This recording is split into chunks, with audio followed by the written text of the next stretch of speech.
Hari ulang tahun Bayangkara ke-75, Polri mengadakan vaksinasi gratis bagi masyarakat.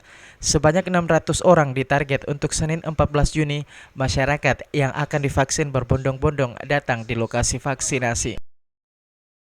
Vaksinasi ini digelar di lapangan Emi Sailan, Jalan Hertasning, Kota Makassar dengan melibatkan tim Bidokes Bayangkara Makassar. Pihak kepolisian melakukan 2 lokasi vaksinasi dengan target per hari vaksin sebanyak 600 orang. Tujuan dari vaksinasi massal ini yang pertama adalah dalam rangka kita mengimplementasikan kebijakan pemerintah untuk memutus mata rantai sebaran COVID ini. Salah satunya dalam rangka melakukan vaksinasi massal. Bagaimana kita terus berupaya agar segera terbentuk yang namanya herd immunity atau kekebalan komunal.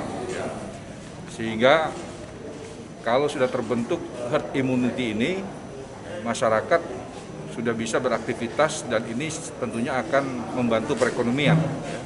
Ini yang pertama. Kemudian yang kedua, vaksinasi massal ini adalah salah satu upaya untuk kita tetap mengendalikan COVID dan terus memutus sebaran COVID di Kota Makassar ini. Vaksinasi akan digelar sampai tanggal 24 Juni 2021 mendatang.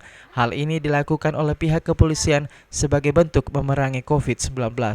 Ilham Cevi, Fajar TV dan Fajar Radio melaporkan.